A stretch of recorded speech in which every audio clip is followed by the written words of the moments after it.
Assalamualaikum warahmatullahi ta'ala wabarakatuh. Alhamdulillahirabbil alamin wa bihi nasta'inu ala umuri dunya waddin.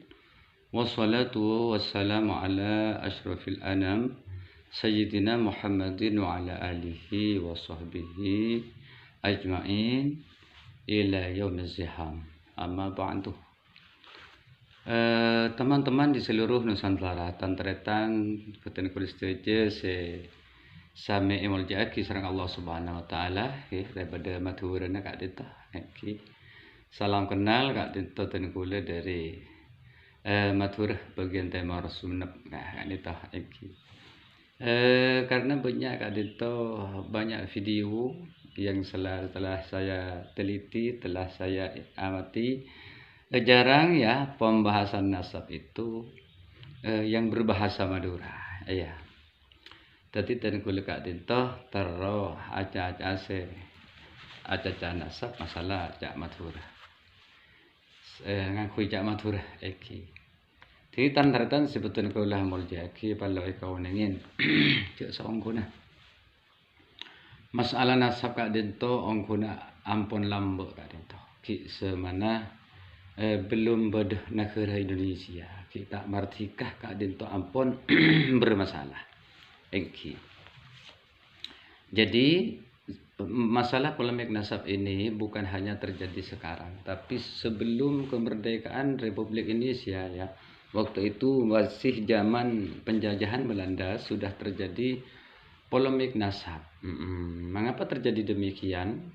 Karena pada waktu itu Ki Hasyim Asy'ari, Bung Karno, kemudian Haji Agus Salim ternyata mereka tidak berpihak kepada Habaib ya. Jadi saongkuna sakak dinto. Masalah polemik kak dinto ampun lamba ben Bung Karno sarang Ki Hasyim Asy'ari pendiri NU kak dinto tidak berpihak ke Habaib saengke makompol sakemi ulama sajebeh kak dinto kaangkui membatalkan pengki sebutan sayyid kaangkui para habaib karena sayyid kak dinto resmi kak dinto sejed pun biasa mulai lamba kak dinto disebut kalaban sayyid. Jadi teman-teman di seluruh Nusantara, kata sayyid itu adalah diperuntukkan untuk para keturunan Nabi yang asli ya. Jadi kalau yang palsu, Ki Hasyim Asy'ari telah mengumpulkan berapa ya? 25 ulama ya, ulama terkemuka di waktu itu untuk membatalkan Ba'alawi sebagai sayyid ya, sebagai sayyid. Nah, karena sekak dinto engki caritana kak dinto. Dadi abad pertama Hijriyah kak dinto ampun ampun Islam kan masuk nang Aceh ya. Abad pertama Hijriyah berarti abad ke-7, ke-7, ke-8 sampai ke-15 ya. 15, 16 kak dinto Islam disebarkan sareng Wali Songo ke Indonesia. Wali Songo kak dinto telok kalih engki telok periode atau telok generasi. Sewali tadi jumlahnya kak dinto pakun sangat. Dari generasi awal sampai generasi ketiga kak dinto Sunan Ampel.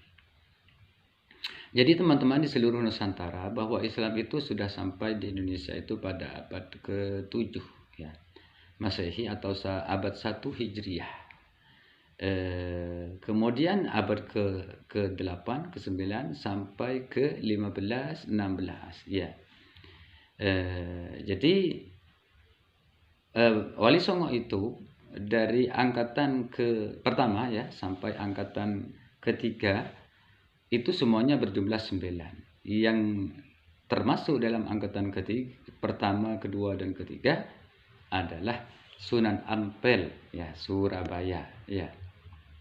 Nah, kemudian ebekton kak dinto ebekton abad ke-18 kak dinto rupanya para syarif ben sayyid menguasai Mekah le kak dinto digempur oleh Wahabi. Kak dinto perangin sareng Wahabi sehingga bedepole generasi selanjutnya para sayyid kak dintoh datang dekah negara Indonesia engki kak dintoh dek ke Jawa Tengah, terutama di Jawa Tengah tor dek ke Jogja engki sehingga sareng Hamengkubuwono mana bita kalero Hamengkubuwono kedua dek kak dintoh kaum sayyidan kak dintoh kebayaki setong tempat engki anggaplah kampung sayyidan jumlahnya pun kak dintoh 300 kakak engki 300 kakak itu kampung sayyidan atau kampung Arab atau kampung sayyid engki le saampun kak dinto generasi le kak dinto karena bodona peperangan yang Mekah kak dinto sehingga para sayyid atau besyarif kan tak berkuasa boleh nang Mekah kente kaum Wahabi ya sepas sampai terus kak mungkin kak dinto As-Saudiyah Al-Arabiyah engki lah jadi teman-teman di seluruh Nusantara bahwa Islam itu ya didatangkan oleh Wali Songo kemudian dilanjutkan oleh imigran Arab ya, imigran Arab atau sayyid ya dari Arab waktu itu para kaum sayyid atau kaum habaib bukan habaib ya para kaum syarif menguasai Al-Haramain ya, Makkah dan Madinah. Tapi setelah itu diperangi oleh kaum Wahabi, maka larilah ke Indonesia, tepatnya ke Jawa Tengah, terutama ke Jogja. Sehingga di Jogja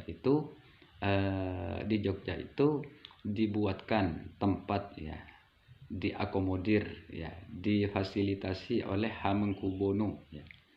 Sehingga disebut dengan kaum sayyidan. Nah, di abad itu juga najabat kak dinto juga di tengah ki bi belente kak dinto karena belente kan tu cek takon kah penganut Muhammadan atau bersayyidan yang ki cek takon ka orang-orang bersorban kak dinto cek takon belente sehingga karena cek takon maka pada tengah dinto dari Yaman pakon ngakoh sebagai duriyah Rasulullah engki karena sesuai dengan misinya belente kak dinto menyebarkan Kristen okay, pada abad ke-17 ke Indonesia engki.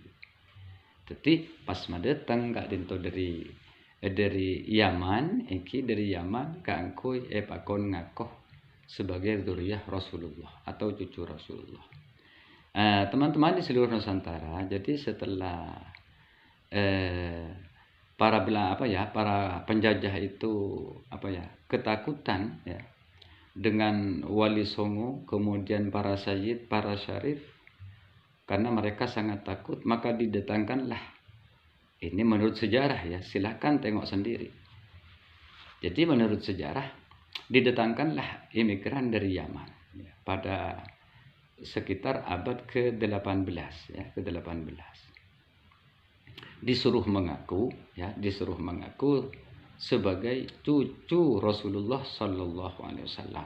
Nah, karena mereka sangat takut, ya, mereka sangat takut dengan kaum sayyidan, dengan para sayyid, ya, sangat takut. Oleh karena itu didatangkanlah cucu yang palsu untuk membumi hanguskan, bukan membumi ya, untuk melunturkan. Ya. Untuk melemahkan, untuk menganggap bahwa sayyid itu dan syarif itu bukan cucu Rasulullah Sallallahu Alaihi Wasallam, tapi yang asli adalah habaib. Sampun kadin toh belente kadin toh memerangi kasadana satu jana sayyid kak dinto perangi sampai sekamadhura kak dinto juga diperangi engki kak dinto Kiai Abdullah Sajjad engki seketorunan dari Sunan Kudus kak dinto juga perangi ben paten sakak dinto esetenin sakak dinto tu guna bode kak dinto beni karangan kak dinto jadi seluruh kaum sayyidan itu berpencar kemudian sambil menyebarkan Islam dan berpencar di seluruh penjuru tanah air. Iki. Le sampun kadin toh Islam tersebar ampun ke seluruh Nusantara. Jadi para habaib kadin toh ngaku sebagai keturunan Rasulullah Sallallahu Alaihi Wasallam. Padahal yang asli adalah kaum Sayyid atau kaum Syarif. Jadi teman-teman di seluruh Nusantara, jadi kaum Sayyidan itu menyebar ke seluruh Nusantara, ya, karena sudah diperangi oleh Belanda. Ya. Nah, jadi seluruh kaum Sayyidan, seluruh kaum Sayyid, ya, dan kaum Syarif diperangi oleh Belanda sehingga mereka lari ke gunung-gunung. Nah, anehnya, ya, yang mengaku sebagai cucu Rasulullah seperti para habaib tidak dibunuh. Bahkan siapa itu, ya, Habib Utsman bin Yahya dijadikan mufti Batavia. Ya. Tantretan matura sebutan kaulah amul jaki. Jadi Utsman bin Yahya kadin toh aropa aki kaum habaib yang bekerja sama seampun iangkat sebagai mufti sarang belenteh kaangkui berfatwa. Jadi mon kalangan Sayyid kadin toh perangin tining kalangan habaib pun tentai perangin jarang bekerja sama karang belenteh. Manabi tak kerjasama pasti diperangi, pasti dibunuh. Jadi sekadin to celeng. Hadirin saya betul kula mulyaki, teman-teman di seluruh Nusantara yang saya hormati. Jadi kalau Anda mau menyalahkan itu fakta sejarah. Jadi kalau Anda mau tidak percaya dengan tesis Keemat itu sudah tercatat dalam sejarah. Jadi angkuna kadin toh Keemat kadin toh maki kita ada basul masail dari NU kadin toh ampun menang angkuna karena terus semakin tak sebisa mengalahkan tesis Keemat. Jadi teman-teman di seluruh Nusantara, walaupun sampai sekarang PBNU tidak mengadakan basul masail, tapi pada hakikatnya kemenangan ada di tangan pihak Keemat. Mengapa demikian? Karena dasar-dasarnya cukup kuat, cukup akurat, bahkan bukan hanya Keemat. Ya. Jadi dasarnya sangat kuat. Sampai saat ini tidak ada para peneliti yang bisa mengalahkan, ya, tesisnya Keemat. Jadi tantertan matura sebutan kula muljaki. Jadi ngereng deka setuju negara itu. Ngereng cek parjajeh deka asa akeboi kalecekan. Cek parjajeh deka orang se akeboi pembelokan sejarah. Jangan percaya kita pada pembohong, jangan percaya kita pada yang melecehkan sejarah. Maupun sejarah kipendenan. Yang paling ngoboteraki sepaling teti ancaman mengku para kiai ahli sunnah wal jamaah karena banyak doktrin-doktrin yang bertentangan dengan ahli sunnah wal jamaah. Jadi banyak keyakinan yang dibelokkan, ya. Banyak doktrin-doktrin yang bertentangan dengan ahli sunnah wal jamaah. Contohnya saja, ya, Faqih Muqaddam satu hari, ya, bisa mi'raj sampai 70 kali. Sehingga untanya sampai hafal, ya, sampai hafal jalan-jalan di surga. Kemudian debu-debu surga telah menempel di untanya Faqih Muqaddam. Nah, sedangkan menurut ulama ahli sunnah wal jamaah, barang siapa yang mengaku mi'raj kepada Allah dan berkata-kata dengan Allah, mendapat wahyu dari Allah, itu adalah murtad, itu adalah kafir, ya. Ini ijtima atau kesepakatan atau ijma dari ulama. Karena seampun agak ditoh tak ada orang sebisa yang bisa mi'raj kecuali Nabi Muhammad sallallahu alaihi wasallam. Jadi kalau umatnya mungkin saja mi'raj hanya dengan ruhan bisa, atau dengan sukma bisa, atau dengan hatinya bisa, atau dengan perasaan bisa. Tapi kalau ruhan wa jisman ngangkui roh ben peten, pakai ruh dan tubuh kita, itu adalah mustahil, hanya bisa dialami oleh para aulia. Kemudian benda boleh Kak Dinto saya sangat saya sangat tak terima mengku kaum Nahdiyin. Tak terima nak karena fakih muqaddam Kak Dinto lebih tengkih, lebih terkenal, lebih terhormat di dunia sampai akhirat daripada Syekh Abdul Qadir Al-Jailani. Jadi semua para wali katanya rajanya itu adalah Faqih Al-Muqaddam. Padahal dalam tradisi NU dan di kalangan kaum ahli sunnah wal jamaah sudah sepakat bahwa Sultanul Aulia, rajanya para wali, ratuna para wali Kak Dinto cuma Syekh Abdul Qadir Al-Jailani. Jadi semua para wali yang satu jena para wali sebudaya alam dunia Kak Dinto pasti etengkein telapak kaki dari Syekh Abdul Qadir Al-Jailani. Maksa Kak Dinto karena cara itu Kak Dinto bakona Kanjeng Nabi Muhammad sallallahu alaihi wasallam mau mi'raj ke langit, Kak Dinto pas bederona Syekh Abdul Qadir Al-Jailani, Kak Dinto pakontengkein karena Kanjeng Nabi Muhammad kan itu tak duk. Jadi teman-teman di seluruh Nusantara, ahli sunnah wal jamaah itu sudah sepakat ya, bahwa Syekh Abdul Qadir Al-Jailani sebagai rajanya para wali, wali kutub ya, dan semua para wali akan diinjak oleh kedua kaki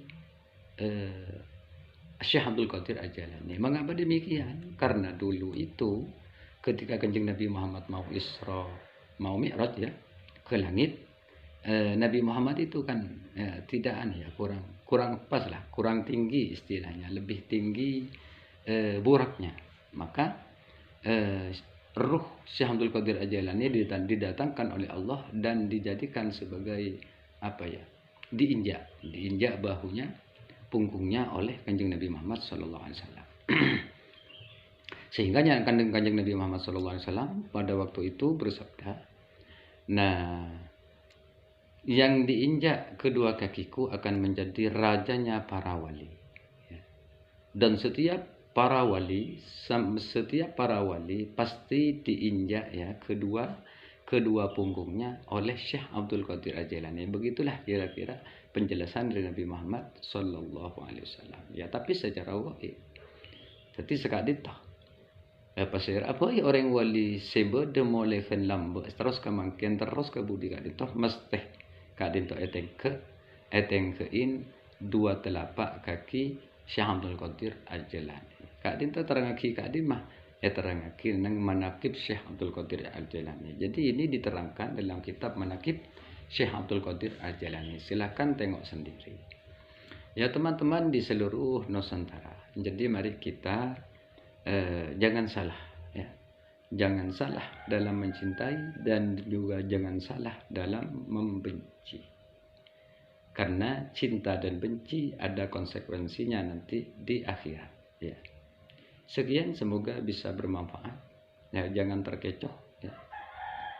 Kalau ada kabar yang bertentangan dengan syariat, bertentangan dengan faham ahli sunnah wal jamaah, tanyakan dulu sama orang yang ahli, ya.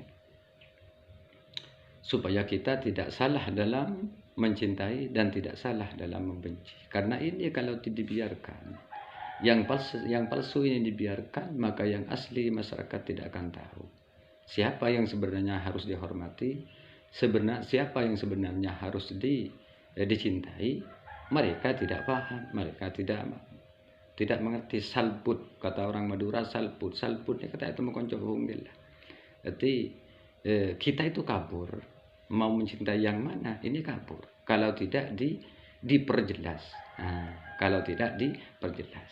Setelah diperjelas, maka kita wajib menghormat, wajib mencintai dengan dzurriyyah yang asli. Kalau dengan yang palsu, kita hanya wajib mencintai saja, bukan karena sebagai dzurriyyah Rasulullah. Karena kewajiban kita sebagai umat manusia, apalagi sesama muslim, itu bersaudara. Jadi wajib menghormat, wajib mencintai, sekalipun bukan keturunan Nabi. Nah, lebih-lebih keturunan Nabi. Jadi sekali lagi, ini sudah rancu. Candang matur salput, sekama si asli, sekama si palsu. Aspal, asli tapi palsu. Nah, biasanya nih kan, si asli kak itu dipalsukan oleh yang palsu. Nah, jadi ciri-cirinya biasanya kak itu memalsukan nasab yang asli dan mengaslikan nasab yang palsu. Ini kan akan yang roto. Ya, semoga bermanfaat ya. Dengan iringan doa, hadanallahu wa iyyakum ajmain ila siratal mustaqim. Semoga kita mendapatkan maunah dari Allah, mendapatkan rahmat dari Allah, mendapatkan syafaat dari Kanjeng Nabi Muhammad sallallahu alaihi wasallam. Hadanallahu wa iyyakum ajmain. Wassalamualaikum warahmatullahi taala wabarakatuh.